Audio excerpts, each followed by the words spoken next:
What is shaking? Happy Monday to you. It is time for a little Niner talk. Yeah, Lou, a little Niner talk with our number one tight end around these parts, number 84 in your program. But right, Lou? Lou says, damn right. He goes, that's my favorite tight end, Brent Jones. What's going on, Brent?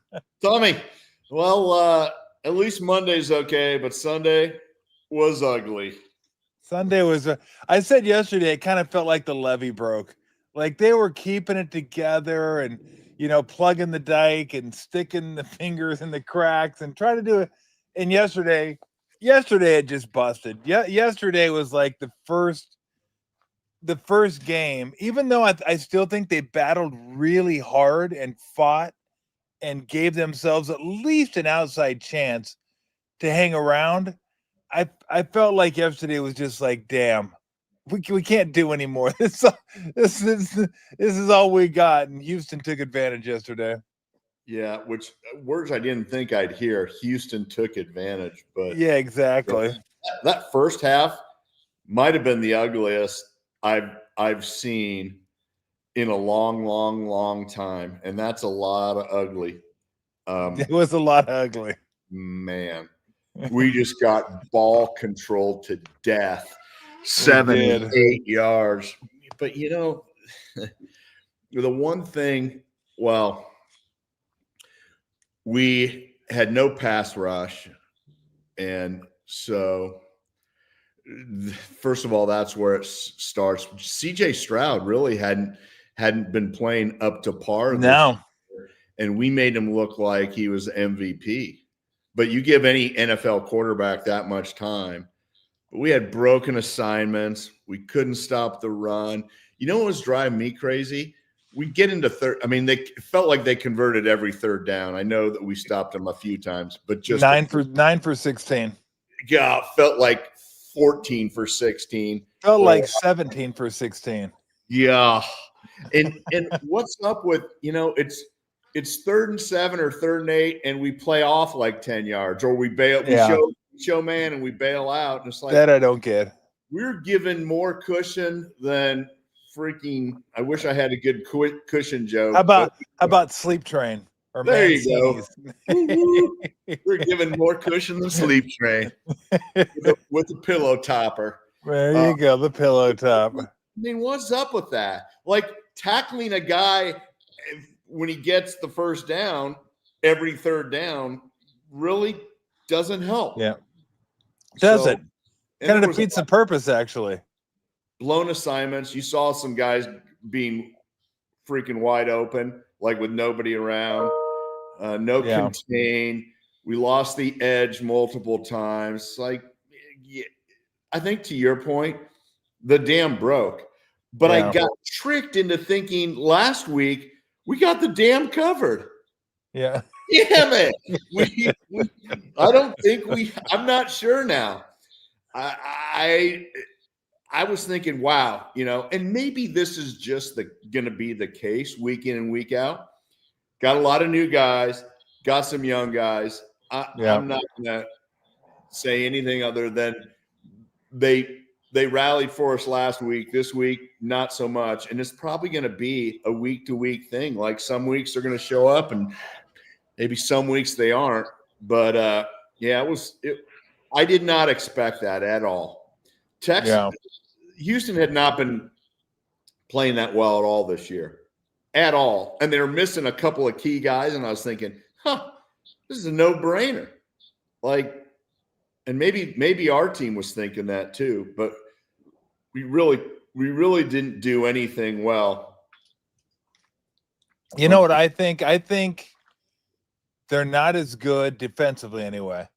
Not as good as they were last week, not as bad as they were this week. Like it's going to be somewhere in the middle a little bit. Look, they still need a pass rusher. They can't. I can't just wait for Huff, and then when Huff comes back, say everything's good. Now the problem is, if he can get to the quarterback, it's going to cost you a ton, or they're not getting rid of him. Like teams don't get rid of really good pass rushers, and when they do, it's not cheap. So they're going to have to decide what they're willing to give up. Yeah, well, that's a good point. Hey, well, you know what? So did the Niners. Well, yeah. I Charles Haley. remember. Remember that one? He was Yeah, pretty good. I do Yeah, remember. yeah. You guys let him go. At Yeah. least it didn't come back to haunt you guys. So you Yeah, have that was going good. for It didn't cost us anything. it. Everything worked out fine in the end. Both parties Yeah. were happy. Hey, it was good though. I'm sure we drafted like Jim Druckenmiller or Yeah. Todd Kelly or something. Hey, he's got a howitzer. Hey, how about talking about himself in the third person? Hey, the Druck's truck's got a got a howitzer. howitzer. What? Who's the truck? He had no clue where he was Oh going, my but he definitely had a howitzer. But that I think, regardless of last week, this week, whatever, I mean, you got to have, even if Huff comes, you got to have somebody else. You just got to have, even if it's depth, guys, like just more guys, and so you can keep them fresh. And maybe once you get the offensive line worn down, then get to the quarterback. But you said it. I mean, Stroud was back there sipping coffee, reading the paper, and just delivering the ball. And that you just can't. That can't happen. That shouldn't happen. When that does happen, well, that's what happens. They outgain you 470 to 220. The time of possession, Brent, was 41 and a half to 18 and a half.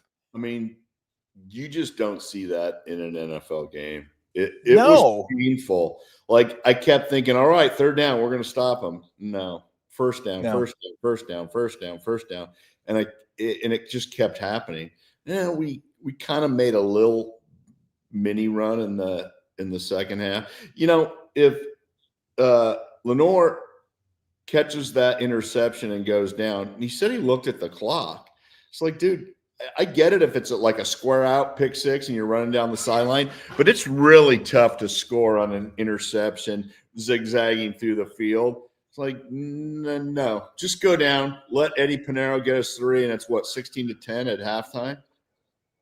Yeah, I don't know how long that would have been. I mean, that would have been I think he would have had to run at least a little ways to get into field goal range, wouldn't he? Maybe 5 yards or 6 yards. Yeah, I don't know. I was watching the clock while he was running, and I was like, get down.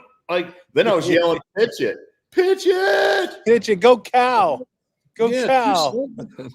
Where's the trombone player? What is the trombone player? It's interesting though. And again, I give the Niners credit because I thought they fought really hard and played, I mean, just kind of tooth and nail while they're just getting dominated. But if you didn't know any better watching that game, you would have thought it was like 38-10, 42-10. Like that's the way it looked. So credit goes to them for being able to hang in there. And in a game where they gave up almost 500 yards, they gave up only 26 points. And I think that's the one thing I take out of the game that actually bodes well for this team moving forward. And they've showed it all year long, that ability to fight and just just kind of hang in there and turn it into a bar fight. And I think that's a good quality to have for this squad. I agree. And I think we did tighten up in the red zone, making those guys kick field goals. Hey, if we're a bend but don't break defense, I'll take that. Yeah. But we had to manufacture some pressure on CJ. Like that's the best game he's played in 2 years. And I actually, after his rookie year, I thought, man, this guy's a freaking stud. And that people were throwing a lot of stuff at him. And he kind of had a regression his sophomore year. And then I thought, okay, he's going to be back. And he's had some guys hurt too. I mean, in his defense. But that's exactly how he looked his rookie year. And I'm like, wow, he's just lighting us up. Does it help at all? And I don't think it has anything to do with this, but I thought I'd ask. The DeMeco Ryans played or coached with the 49ers, so he knows Kyle. Yep. Coached under Saleh, so he knows Saleh. Does that help at all, like knowing what those guys tend to? I think it helps. I do think it helps. It kind of freezes the defense like you're frozen right now. Is that my internet or yours? Am I still on?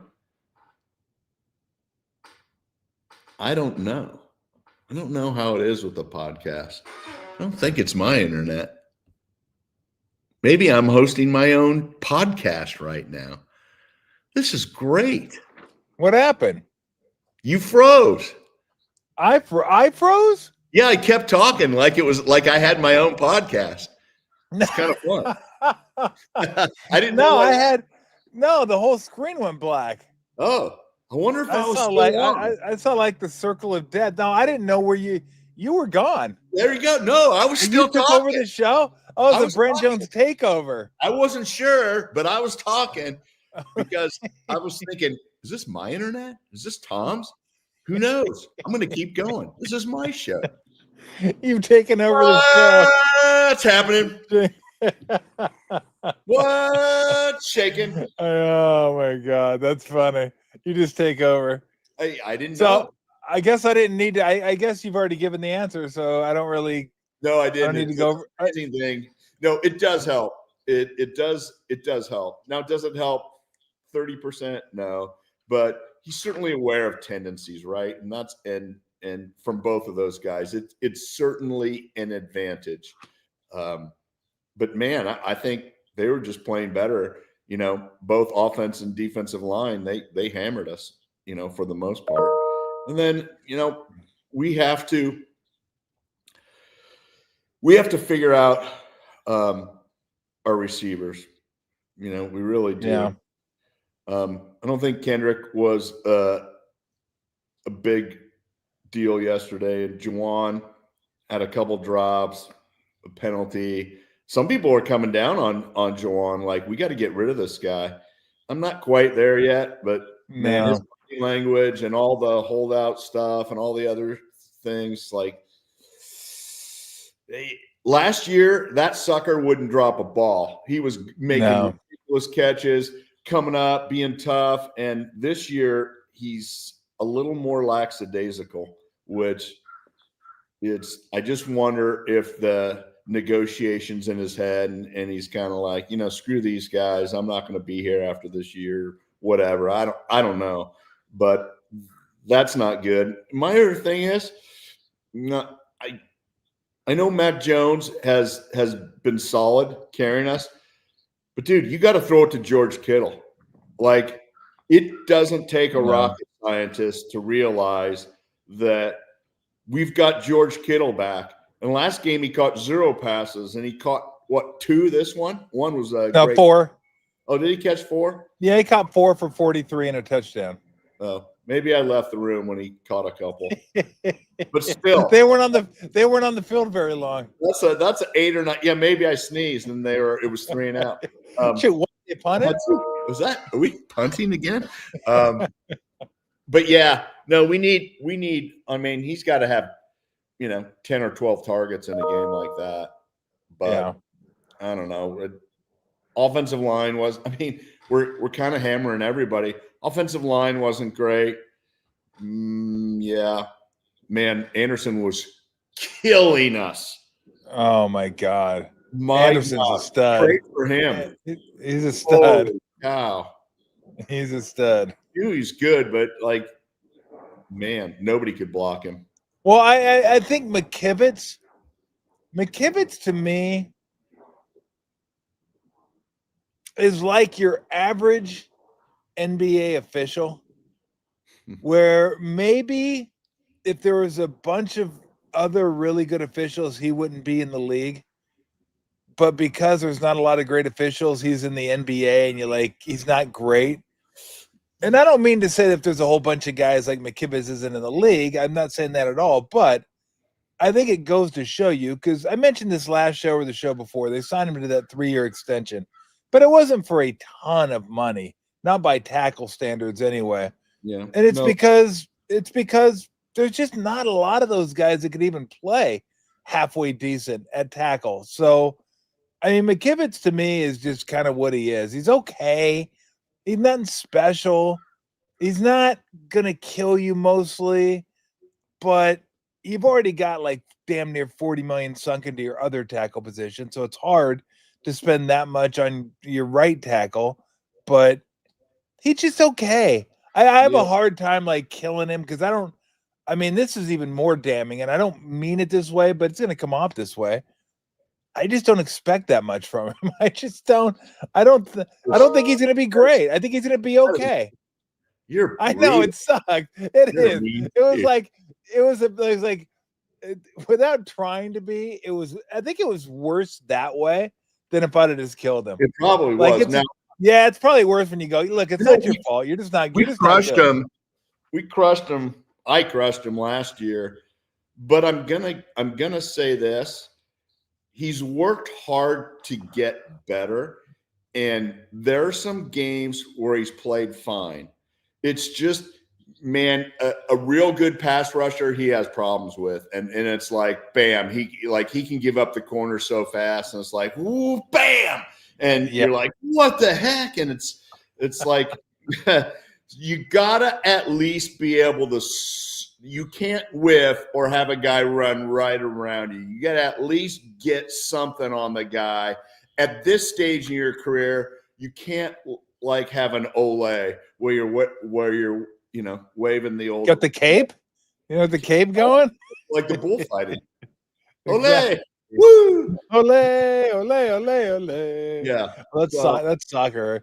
Well, I don't want to hammer him too hard because, it wasn't great yesterday, but he's worked hard to improve himself this year.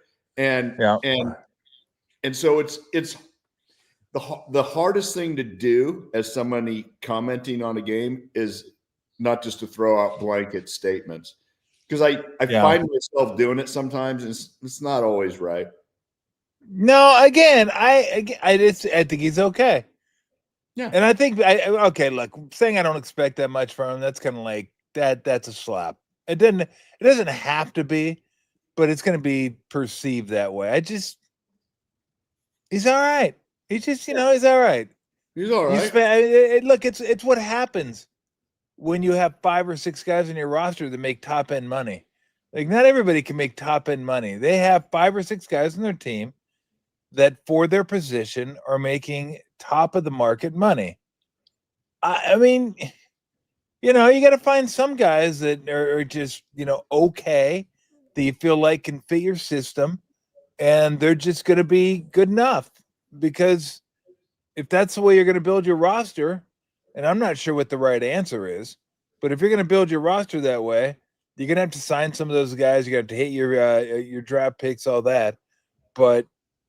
And then when they get hurt, then when some of those guys get hurt, then, well, it's going to be tough. And the Niners have done a great job, I think, of kind of holding it together. They got the Giants this week in New York, and that should be one, right? That should be one that if you can kind of if they can play the way they played this year, yes, then I think they win that game. First, a couple of things. Scadaboo's out. That was sad. That was a tough injury. And that fantasy team. They probably lost some emotional momentum with him going out. Yeah. And yet, that probably bodes well for us. But with the most injury-plagued team in history of the NFL going to the worst turf surface in the NFL, House of Horrors, makes me nervous as all get out. Like, what the heck? We need to win this game and have 0 injuries. And whoever says that, but that's my biggest concern. Like, we could blow up. We could hike the ball and everybody fall over on offense. The turf monster has had its way with the Niners at MetLife. Man, I look at some of these things. I'm like, what the heck? How are we hurt? What is going on? Like, it's when D Winters got hurt yesterday, I'm like, are you shitting me? Like, there's no way. Like, come on. Come on. Yeah, come on. I mean, they had a guy playing. I hate to keep saying this because, look, if you're in the NFL, you're a good player, and I tell everybody that because I was one of those guys in the NBA. So if you play in the NFL, like, you're good. But I was watching yesterday. There was another guy that was on the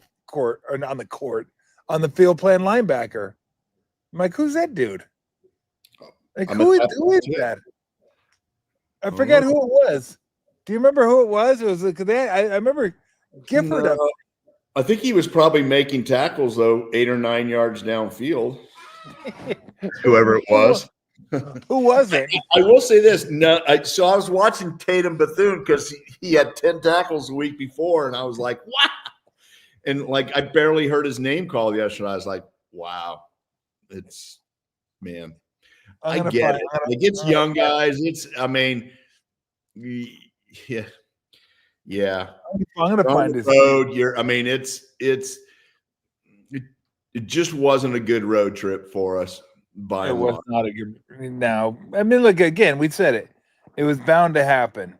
His name is Robinson, Curtis Robinson. Oh, yeah. I think he's he's been around for a while. 27, not the Niners, but around the league. Out of Stanford. There you go. So there you go. When he made a tackle yesterday, I'm like, I felt like Charles Barkley. Who dat? Who he played for? The Cardinal. When they do that segment to start the NBA season, they ask Charles all these players, and he never gets them right. And they call the segment "Who he played for." So great! I need to watch that one. Oh, it's hilarious. Oh, Who he played for, dude? He's missed the same player 3 years in a row. Oh, I'm not surprised. I used when I was doing broadcasting. I mean, I used to have to study numbers and like you have to know all the starters. You have to know the nickel guys. You know, you have to second, third tight ends. But there comes a level where like the third linebacker, you're never gonna remember that. You can't remember 100 names and numbers. No, you can't. I mean, basketball's not that hard. You got about 10 guys. Yeah. And there's a couple guys at the bench that if they come in the game, I'll usually know them because I watch just enough college. I don't watch them at college as I used to, but I watch enough college where there's guys that are usually – there's a couple guys that come in there, and I'm going through my game notes as the game's going on. Like, who the hell is this dude? This guy, what does he do? What does he do? Emergency. Whoop. Whoop, whoop, yeah, whoop, yeah. Whoop. Make something up. He does not know the fact check yet.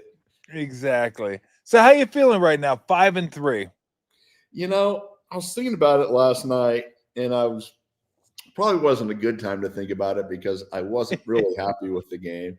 But net, giving the circumstances, I'm feeling okay.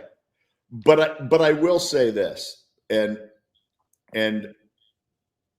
this is an obvious statement, but man, we need some of our injured guys back. Like we need Ricky Pearsall back. Yeah. We need Brock Purdy, and I like Mac, and Mac's done a good, solid job for us. In fact, made a couple throws yesterday that his receivers dropped, and they were really nice throws. Yep. But we need a more agile quarterback out there, and I think people haven't really given Brock enough credit for his mobility and kind of his sneaky quickness. And I kind of feel like it's time. And I mean, I don't know any more than anybody else does about his toe, but man, it certainly has taken longer than I suspected. And I'm assuming taken longer than he suspected as well. But that's one of those deals that I guess you can't come back till it's all the way good, because you can jack it up by messing, just planting or pivoting or moving. Yeah. Would you be disappointed if before the trade deadline, the Niners don't address the defensive line? Yes. You know why? Because I've gotten used to this team making moves and being aggressive. And it's part of the reason that I love, John Lynch and Kyle, and obviously Jed has to make the call too. But I just wonder if you don't make a move that it just kind of deflates everybody, because you make a move when you think you got a chance. And I still think we got a chance. And I really do. And I think you get into the playoffs and you don't know what can happen. And this season, I believe more than any season, If you tell me right now one of the best teams in all football is the Indianapolis Colts, freaking anybody can win it this year. Yeah. That is 100% true. NFC, any game, the Eagles can look horrible one week and world beaters the next. Same with the Rams, same with the Niners, same with, you name it. So I just feel like this is a toss-up year for whoever's going to win the Super Bowl, and why not us? I think we're good enough to make the playoffs. I do. Now, maybe we'll be a wild card. I don't want to drift too far out of the division since we had all those great divisional victories early on. But, man, we can't, we shouldn't have lost that Jacksonville game. That one still bothers me. And, you look at our schedule, we should have won this game. This was a game that I had circled as a W no matter what. And so we won some maybe that we shouldn't have, but we've lost some that we should have won. And all that being said, we need another body or two at the defensive line position, not off the waiver wire. That's what I'm saying. Even if we trade for a good solid guy, that's fine. I'd love a pass rusher as well, but we might need a good solid interior guy. We might need an extra linebacker, obviously a pass rusher. And I'm going to keep it focused on that side of the ball because even though we might need a thing or two on the offensive line, we're just it's more important on the defense right now. I will refer to my former coach, Don Nelson. And, hey, you fat bastard. Yeah, I used to. I love that. When I play that on this show. I don't know. Maybe we could. Yeah. He used to refer to people that were just players, just nothing special, just players. And I'll relay this through a story. And I knew this, but Steve Kerr broadcasting, you had those. You did it too with the coaches meetings and sit down and talking about them. And Steve brought up a player. I'm not going to say which player. But Steve brought up a player what are his strengths, weaknesses, and then I looked at him. He goes, he's just another swinging dick. Nice. I always laugh at that. That first off, I don't know. If you said that to me, I was like, I'm well, apparently you don't think much of me. I'm just another guy. So, but at this point, that's not what the Niners need. But you need depth. They need depth. They just need more bodies is what they need. Now, if they could go out and get somebody, I know they mentioned Quentin Williams of the Jets, Hendrickson, although what I've read for Hendrickson, I was reading The Athletic, and I guess it was the Bengals beat writer said that's not the way the Bengals do things. They don't trade people in season that can help them win. I don't know I don't know how much they're expecting to win, but it's try to figure out the Bengals. If you do, let me know because I don't know about that Bengals. I just know Mike Brown is cheap, but he did pay the quarterback and both receivers. Yeah. But I mean, look, again, I'm with you. These guys have fought their asses off. I mean, they're five. If I were to guess based on watching the game stats, all that, what the record was, I'd say 3-5, maybe 4-4. But the fact they're 5-3 and they pulled this out and they did it and they've done it with all the injuries, help them out. I mean, help these guys out. They need help right now, and you're going to get some of the troops back offensively anyway. Yep. You got to. You got to shore up that defense as best you can. And I agree with you. It's a morale booster. Like we're fighting our asses off, and then you see the front office is like, fighting their asses off, and they're in on it too. Like, hey, we're going to help you guys out as much as possible, within reason, of course, but we're going to help you guys out. I mean, that raises the energy level again. I don't know. I'd be a little disappointed if it was just, hey, Huff's coming back. Well, that'll help, but they need more. Yeah, probably another body or two, and good solid players. It's funny. Tom Coughlin was the first time I heard. I was interviewing him when he was the Jags head coach, and he said, he was talking about his talent, and he said we have a handful of Jags, and I was like, yeah, you're like the coach. You got all Jags. Just a guy. And that's what it just stood a guy. For. Brutal. Just a guy. So I can't imagine a worse moniker. You're just a Jag. You're a Jag. You're a Jag. Just a body. You're a Jag. So we need a few guys that are more than just a body. Even if it's a rotation, even if it's to help young guys, get a breather, what have you. But I like this team, right? And I still think they have something special. Kyle's not giving up. Salah's not giving up. Salah did not look happy yesterday the whole day. He didn't. He almost looked catatonic most of the day. He was just you know what? My guess is he wanted that one. More than most.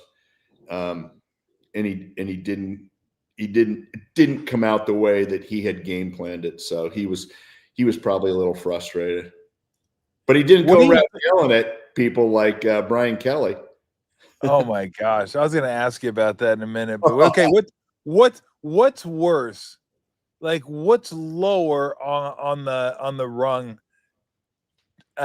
Jag, just another guy, or just another swinging dick? I don't know that I would take kindly to either or. It's a good question because nobody wants to be called that. Exactly. Yeah, I think those are fighting words either way for. Yeah, they probably are. They probably are. But 5-3 for me. I think they're sitting.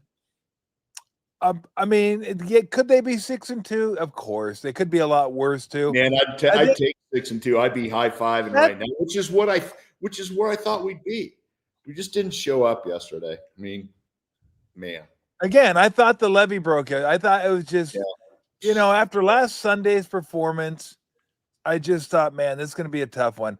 I didn't think it set up well for him. Like Friday, I said I would have taken the Texans if I had to wager on it, just because the Niners got that monster emotional win on Sunday Night Football against the Falcons.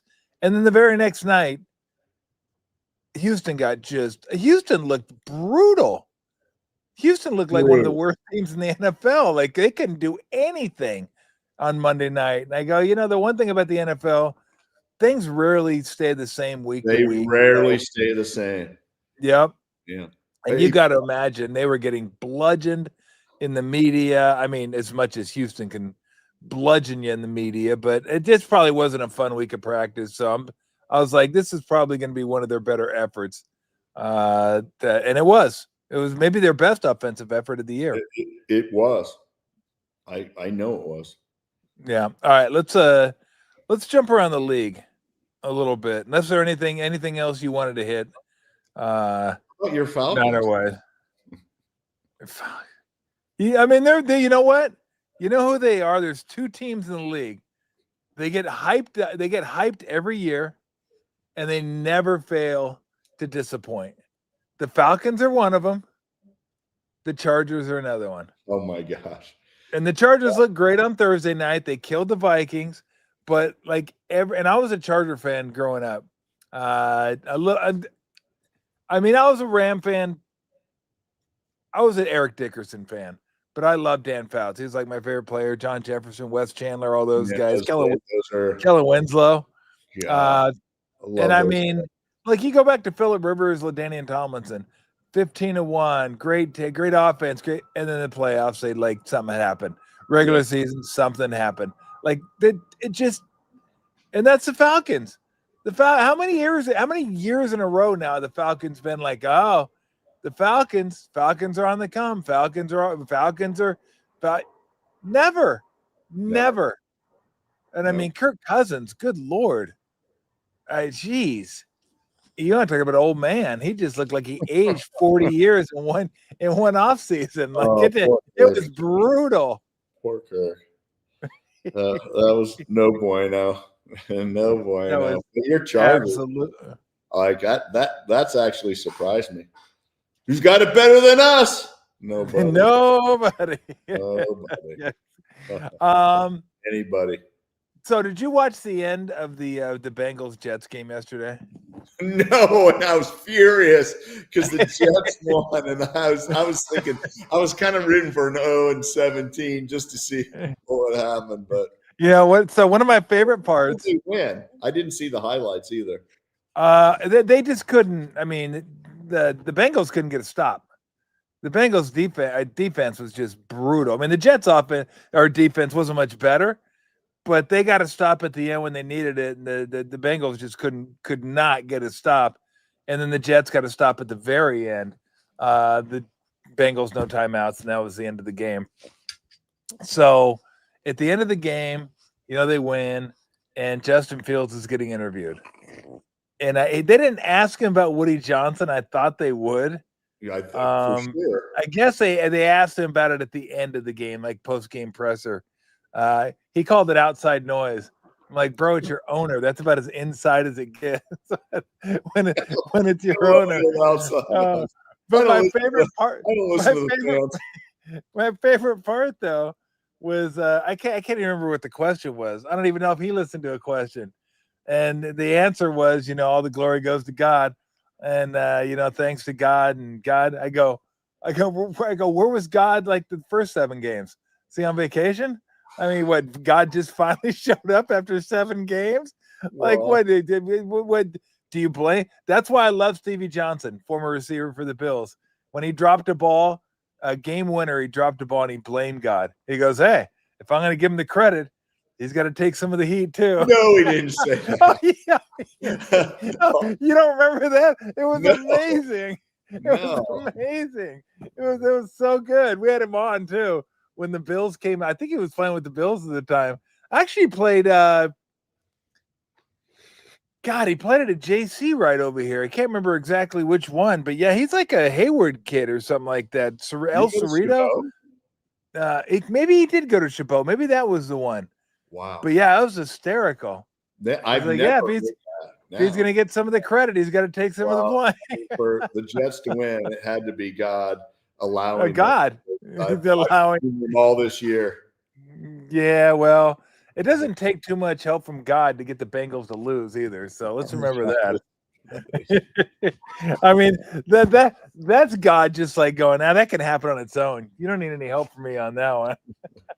And when players thank God, by the way, and he goes, all the glory goes to God. So what did God do to the other team? Did he not like the other team? Does God wager and he took the Jets? I mean, I don't know. I got, these are questions I need to have answered. Yeah, I think it's just guys are just saying, hey, you know what? I'm trying to be humble in the moment and give credit to my faith. But sometimes it doesn't always sound like that. It doesn't sound great, does it? It doesn't. It doesn't. It doesn't sound great. What else happened?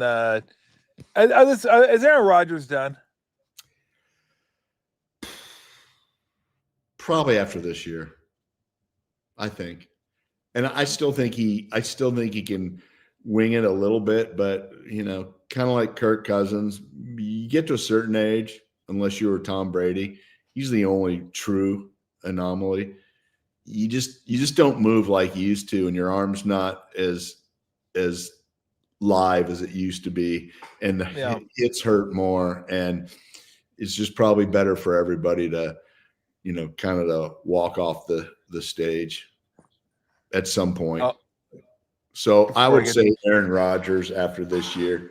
And I think the Steelers will end up being a playoff team somehow. Yeah, they might. They might. I mean, Packers were awfully good yesterday. For a while, I thought the Steelers were going to keep up the pressure. But the Packers are pretty good. They're really good, and they were really good yesterday.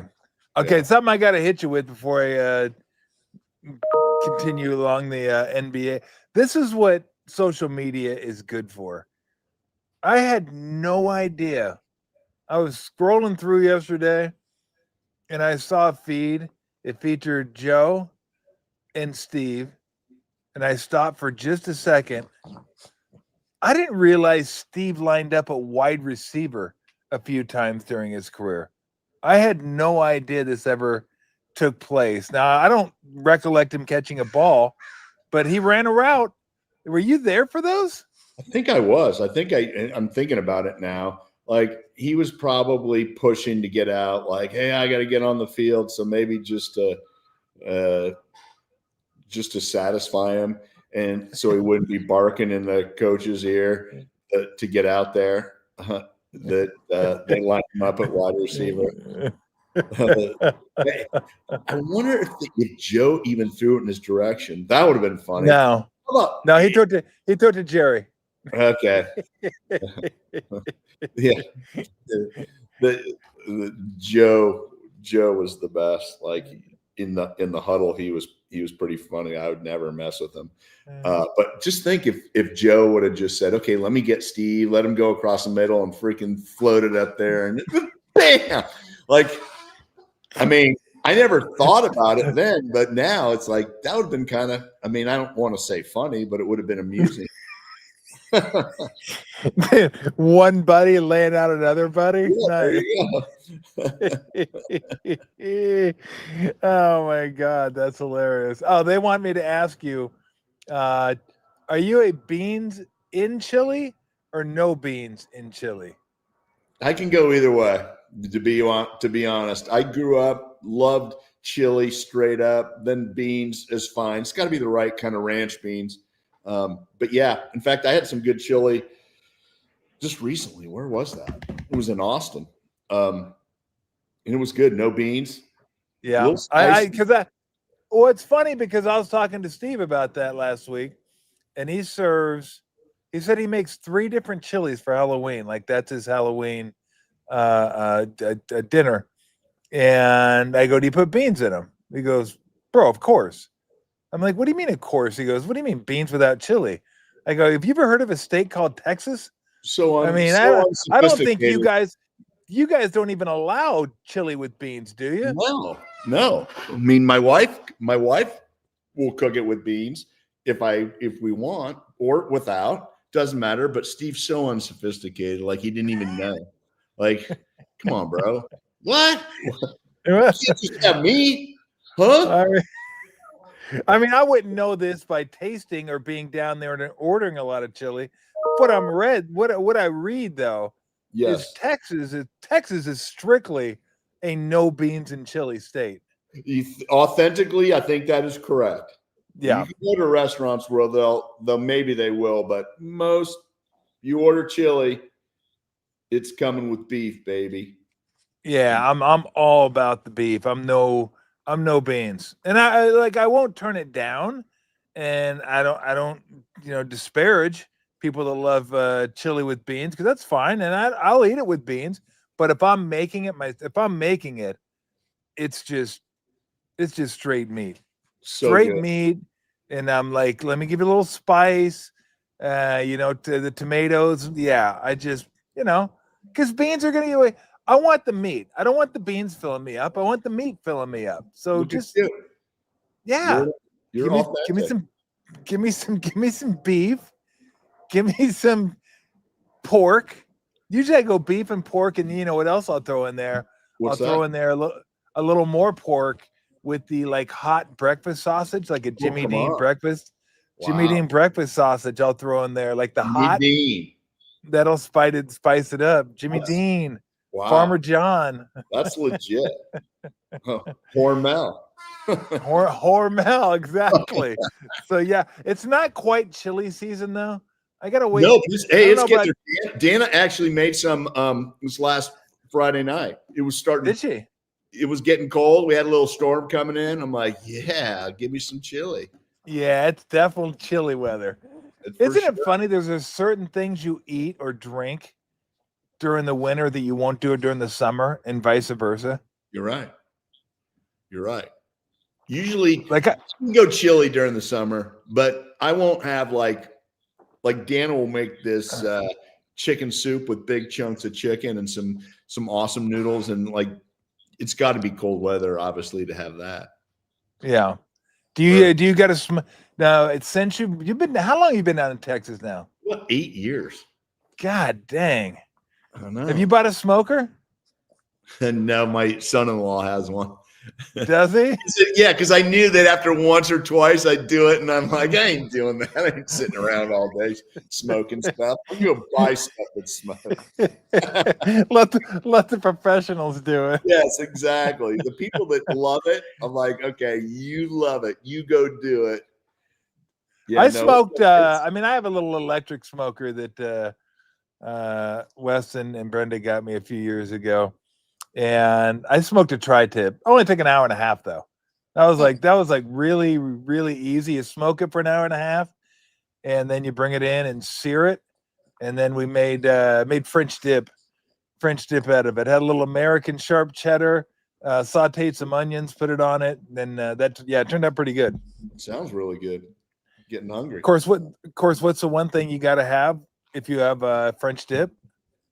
Well, you gotta have French rolls or sourdough. And what? Au jus. Yeah. you gotta have, like, you can't say, hey, I'm gonna have French dip. I just assumed that the au jus was already there. You gotta have au jus. It would just be French without a dip. Well, that's a good point. But I do like saying au jus. I got some in the store I go to, a little local store here. They always have, for some reason, well, it's a butcher shop, but they always say, yeah, if you need au jus, let me know. They fill me up a little pint, throw it in the stove, heat it up, little dipping sauce. There, we're all good to go. Have I told you the story of my rookie year with the Niners, and it was getting close to Thanksgiving, and they did the old Thanksgiving, get a free turkey, down at the you said butcher shop, so it reminded me. So when I was like, this is awesome, I get a free turkey. Little did I realize they're like $8 or something in the real life. So I was like, after practice, I was all psyched. Like, went down to the butcher shop. I'm like, hey, I'm here for my free turkey. And they already clued the guy in. And you're going to love this story. And the guy said, oh yeah, we ran out of turkeys. And I was like, oh dang. Like, of course there was never one. He's like, he felt so bad for me, he gave me 2 New York steaks. I'm like, this is even better. Like, it's awesome being a Niner, this is the best. And he goes, what position do you play? And I'm like, tight end. And he's like, all right. So I go home, show Dana, look, I got 2 New York steaks. Like, that's awesome. And so I'm driving to work the next day, park, get out. And I walk in the locker room, and Ron Heller from Oregon State was on the team the year prior, and he was on the team that year too. Yeah. And I walk into the locker room, and people are going, Heller, you're an idiot. He's like, it wasn't me. And I hear these guys like, how could you fall for the turkey trick 2 years in a row? So the guy didn't know me. And I was like, I never said anything to anybody. I was like, Heller, man, you are retarded. Like, what's wrong with you? And he was just enraged. He's like, it wasn't me. They're like, the guy said it was you. Like, and everyone's talking about him like, you're an idiot. Like, how did you fall for the turkey trick 2 years in a row? I just let him get abused for the whole. Wait a minute. The whole year. So the butcher was in on this. The butcher was in on it. Well, why did he give everybody 2 steaks? No, because nobody's dumb enough to go. Oh, so nobody else went. No. what do you mean? You're not dumb. You're the winner. You got 2 I steaks out got of 2 that deal. steaks, and I blamed Heller the next day. It was awesome. That's a win-win. He was almost gonna cry. Like, everyone's like, "You're so stupid." I mean, And that's rough falling for it 2 years. No, nobody ever thought, "Hey, how about that other guy?" That was great. How do you get 2 years in a row, though? How do you go 2 years in a row?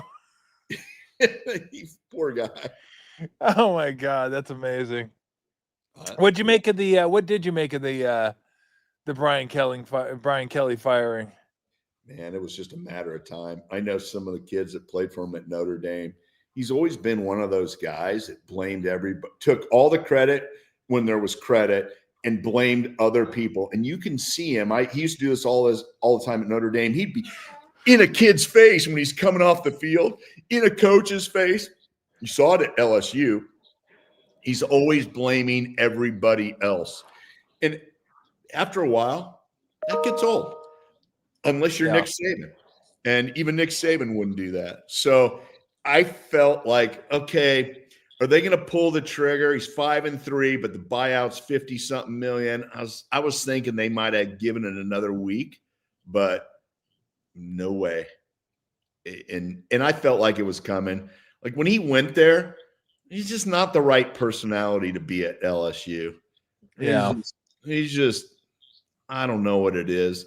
I didn't want to take anything away from him, but he's been more a product of being in good places than being like an offensive genius or a defensive genius. Like, I don't know. Like I said, I had a few kids at Notre Dame that I knew that played for him, and I don't think he was a fan favorite. Well, the whole introduction at the LSU basketball game. Oh my gosh! My family is like, bro, what are you doing? Why are you trying to put on a Southern accent? Just like be yourself. But yeah, he never seemed like he was a pleasant human being either. And like, I've heard stories and read stories about, his disposition, his demeanor, all that.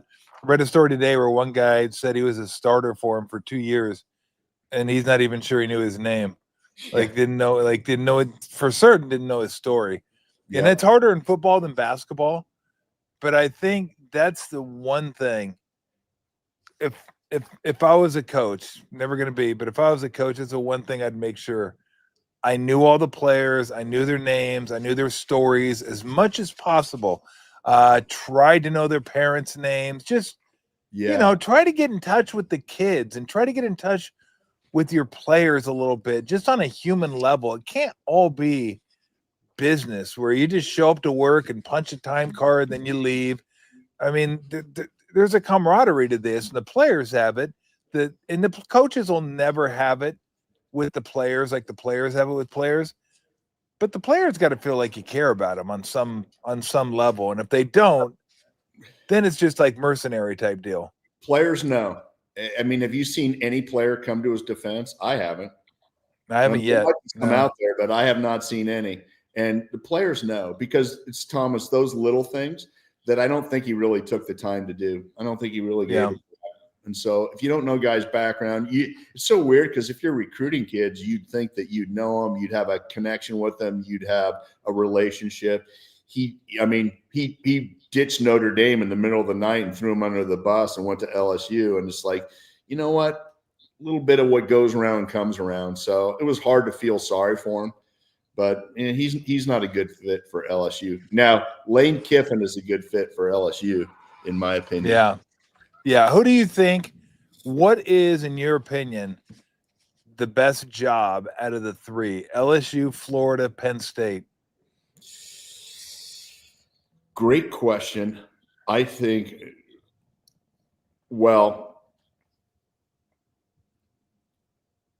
Penn State potentially could, because I feel like you have the whole state, but then LSU too. It's like, if you're winning, those are both two great places to be. I think Florida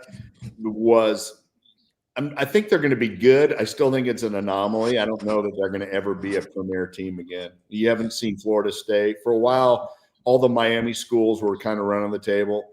They're good, but they're not great. and I'm not sure why, but I just kind of feel like that's kind of been the consensus now for the last 15 years. So I'd say LSU, with the amount of guys that they put in the pros and the names of the guys that they put in the pros and that stadium, and when you're winning, it's probably the best place to be. I'm sure Penn State is close. I would rank it LSU, Penn State, Florida. If you're any of those, huh? How would you rank them? I'd rank it, LSU, Penn State, Florida.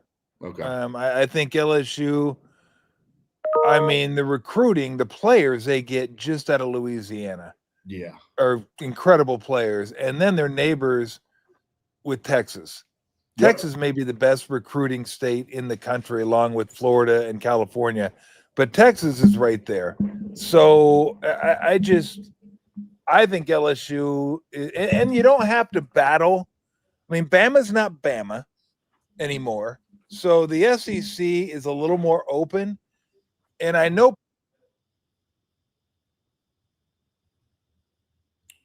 You're on mute. What happened? I can't hear you. I'm right there. Lou knocked it off. There's forces around here today. We got that circle. We got bumping. Well, Lou's been on my lap for like 20 minutes. Like, it's not even 2. And she's being a pain in the ass, although it's coming up on 2.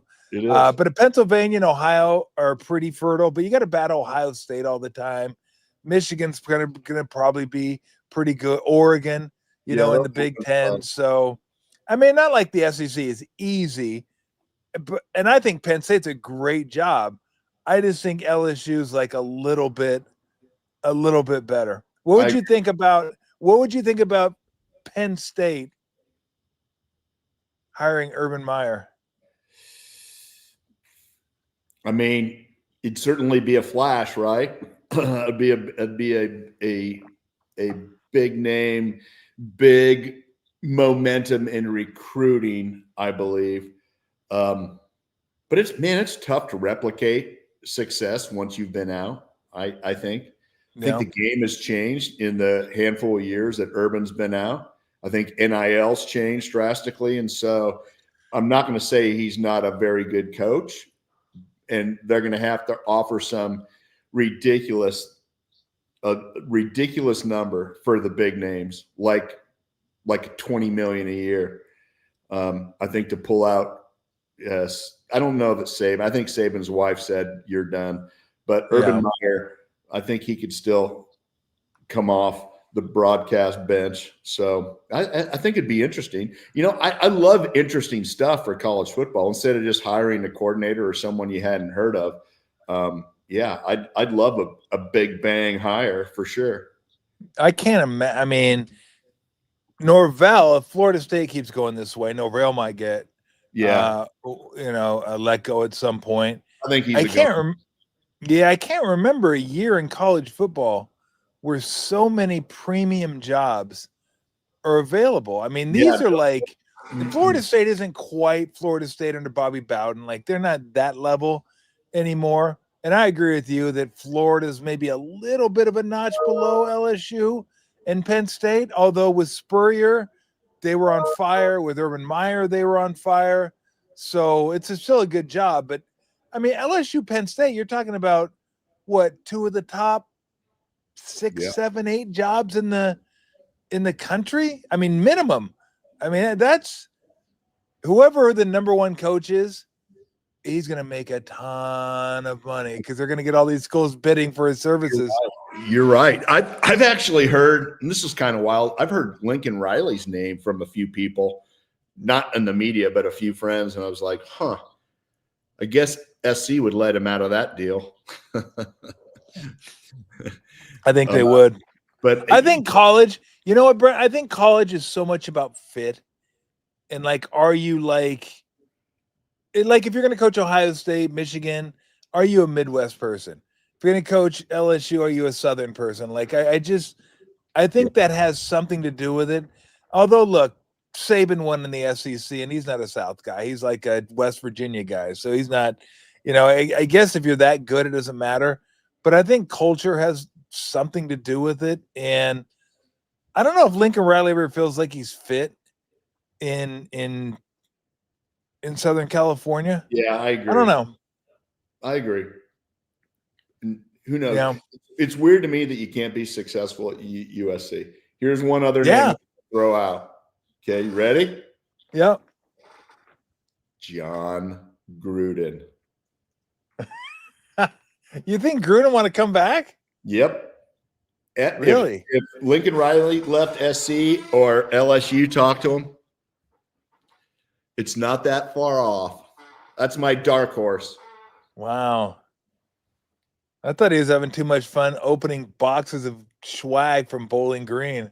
How about from South Lake? You know, he opened up South Lake Carroll. I did. You sent me that. You sent me that. I did send it to you. Who's number 10 in the nation?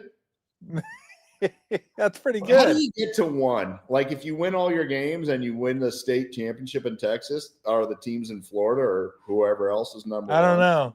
Who's number one? You can't. It used to be like every year number one was St. John Bosco or Mater Dei. Good call. From Southern California. Yeah. I don't know if they're still there, but they were like for like 5-6 years. It was one of those two teams. And it got to be a joke too. Like, let's be honest. High school football is kind of a joke when one team can play another team that's like ranked 7 and the other team's ranked 1 and you beat them like 63-0. It's like, well, they were the 7th ranked team. You're like, what happened? Like, do we have any other good teams in like Southern California? Like I don't know if it's still that way. It might be. It's like, what are you guys doing? Just wait for Mater Dei and St. John look Bosco. At that. We're throwing up the graphics with a nice little commercial. Yeah, there you go. So there you go. St. John Bosco, number 1, given. Mater Dei slipped a little bit. So you got St. Francis, don't know where they're from. Don't know. Grayson Allen. IMJ's Florida. Centennial, I think that's Southern California. Gorman, that's Vegas. Yep. Sierra Canyon, no. Man, you know what? I'm calling BS on that list. I mean, those schools are better than the Texas. Yeah, I'm pissed. Where's Buford? That sounds like that sounds like a you know what it is? Buford T. Justice. We got a wait. We got to run those stats back up. Run those stats. Do we have teams with a loss that are up there? You should not have a high school team with a loss that's in the top 10. Number 2, 7-1. Number 2. You know what? Who'd they lose to? Bogus. All those schools with a loss. Who does this stuff? Golly. St. Francis Academy. Who'd they lose to? Did you ever see a Cannonball Run? I did. Multiple Buford times. Jackie Gleason, Buford T. Justice. There you go. They lost to St. John Bosco. Oh, okay. Well, that doesn't mean they're number 2. 21-14. At least put them in like at 3 or 4. It's a solid effort, though. It is against St. John Bosco. Somebody told me like 3 years ago, St. John Bosco had like 50 D1 guys on their team. I'm like, what are we doing? Like, I mean, this is like whatever happened to just go to the school in your area. Yeah, no okay, just go to the school in your area and hope for the NIL. best. St. Bosco. NIL. Not just NIL. Some of these high school coaches are getting paid like a couple $100,000 a year. Are you kidding me? It's good money if you can get it. Wow. Who knew high school football was going to be big business? Who knew? Who knew? Just think you could have been killing the NIL game back in high school. Killing. Bergie could make $1 million a year. You could imagine they could have for Bergie in high school, they could have put ads on his calves. It would have been he would have been killing it. Like, can you imagine? Well, like 2 billboards. Yeah, 2 billboards, like one on each calf, running up and down the field. It would have been amazing. Oh Bergie wouldn't even have had to go to college. He'd have made so much money in high school. Well, he didn't go to college, did he? Yeah, he did. Well, he started off at Santa Clara, but then he quit. No, he started off in Arizona. Oh, that's right. He went to Arizona, and then he went to college. Yes. Thank you. Thank you. Okay, you're gonna work that in there somehow. There you go, baby. Somehow, some way. Man, At least we still have a football program. that is true. We haven't lost though. No, you haven't lost in quite some time. And I don't know about your basketball program anymore, but you do have a pretty good pro right now in Jalen Williams for the Oklahoma City Thunder. We're decent. We got a guy with the Warriors too. Przemski. Yeah. Brandon Przemski is doing well. So yeah.